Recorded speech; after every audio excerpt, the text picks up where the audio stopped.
On here, Big 550 KTRS. It's been a story that's been brewing for a while. 21 years ago, Jeff Mizanskey went to prison on a drug arrest. Well, 21 years, they've been fighting to get him out. Governor Nixon signed the clemency, signed the pardon, and he's getting out today. To talk about it is his attorney, Dan Viets. Dan, welcome to KTRS Radio. Thank you, sir. When did Governor Nixon sign the pardon, and why is it taking him so long to get out? Well, I think the governor was influenced by many things. There were 400,000 online signatures, but probably the most influential factor, I think, was 126 members of the Missouri General Assembly, many of them Republicans, signed a letter urging him to let Jeff Mizanskey go home. When did he make the announcement that he was going to sign the petition? Well, the governor granted a limited form of clemency back in May. He did not order Jeff released. He simply commuted his sentence to make him eligible for parole. We had to go back in front of the parole board on August the 6th and make our case to the parole board that Jeff needed to be released, not just that he was eligible to be, but to persuade the parole board that that's what ought to happen. And indeed, they did agree with us. Within 4 days, they made that decision. So August 10 is when we got notice that Jeff would actually be released. 21 years, he gets out today. Do they just Exactly. open the door and let him walk out? What happens? Yes, we're going to be there with his family and with a lot of friends and supporters of Jeff to see him walk out those prison doors this morning. I'm on my way right now to the prison. How's his health? His health could be better. I'll tell you, prison is not healthy. And it is, I think, it should be a major scandal. The fact that prisoners in Missouri receive a pathetic pretense of health care. Jeff's leg was fractured while he worked in the prison furniture factory. The prison doctor said, "Oh, don't worry about it, it'll heal." Well, he's crippled now. I mean, not profoundly, but he has a limp because they neglected to take care of him. He's got a tumor on his forearm. You don't need to be a doctor to see that there's a 4-inch tumor on this man's forearm, and the prison doctors just say, "Oh, it's not malignant, so don't worry about it." Well, that's absurd. Nobody would walk around with that kind of a tumor on their arm outside of prison. Are you going to sue? Terrible. Are you going to sue the state? That remains to be seen. I don't know. That's not my field of law generally, but it's a possibility.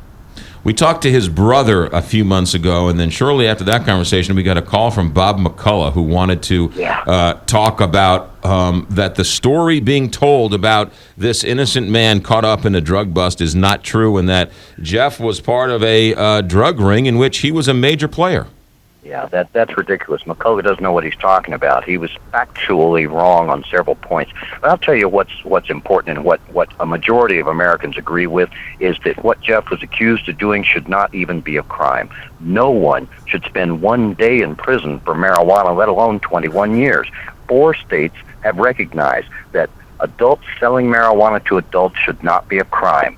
And it's only a matter of time before Missouri wakes up to that fact, too. He said that there is not one person in the state of Missouri that is serving time as a non-violent drug offender. Do you agree with that? Well, that's ridiculous. Mizanskey has no history of violence whatsoever, never even been accused of any act of violence. He is then in prison solely because of small marijuana offenses. He has become a poster child for this argument that we should not lock up low-level adults who just happen to smoke marijuana. How many more like him are in prison in the state of Missouri? We don't know for sure because the state doesn't distinguish between marijuana and other drug offenses. They lump them all together as if marijuana and methamphetamine were all the same thing. So we don't even know how many other people like Jeff there may be, but I know I've represented over 30 years. I've represented hundreds of people who were threatened with prison, and many of whom went to prison solely because of marijuana offenses. They absolutely do go to prison for marijuana in this state, not for simple possession of small amounts. That's a misdemeanor. By definition, they don't go to prison. But people who sell marijuana to other adults, people who grow marijuana for their own use or for other adults to use, should not be treated like criminals. And again, 4 states have recognized that it's absurd to do that, that the money that's now going to drug dealers could instead be going to support schools and health care and roads and bridges. But Jeff was sentenced under the 3 strikes you're out rule, correct? This was his third offense. He was sentenced under what we call the prior and persistent drug offender law.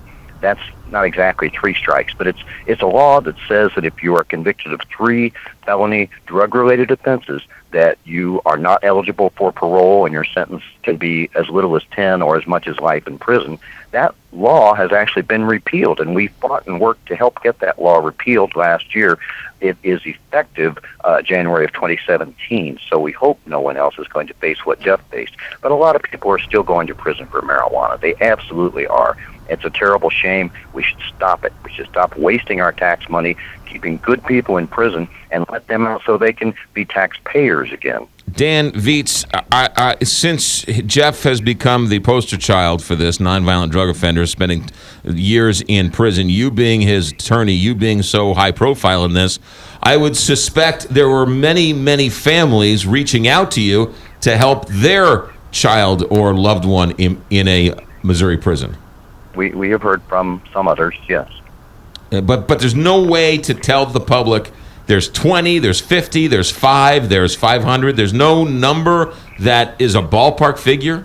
I haven't found it anyway. I mean, I hope someone can, but I have not been able to find a figure that tells us how many people are in prison for marijuana as opposed to other drugs.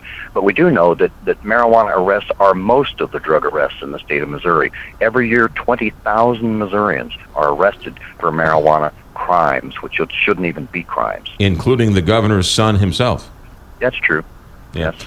And the governor's acknowledged his past use, and Senator McCaskill's acknowledged her past use, and on and on and on. Supreme Court justices, the President of the United States. I mean, obviously, people who use marijuana, many of them are rather accomplished people. Using marijuana does not mean that you are going to lead a worthless life and not accomplish anything or amount to anything. The irony is that marijuana is far less harmful by any rational measure than either alcohol or tobacco. The people who distribute, manufacture alcohol and tobacco are treated like the finest citizens we have, and people who use a far less dangerous drug are treated like criminals, like Jeff Mizanskey. Dan Viets, attorney for Jeff Mizanskey, who gets out of prison today after 21 years behind bars for a marijuana conviction. Dan, thanks for checking in. Thank you, sir. 728, Big 550, KTRS.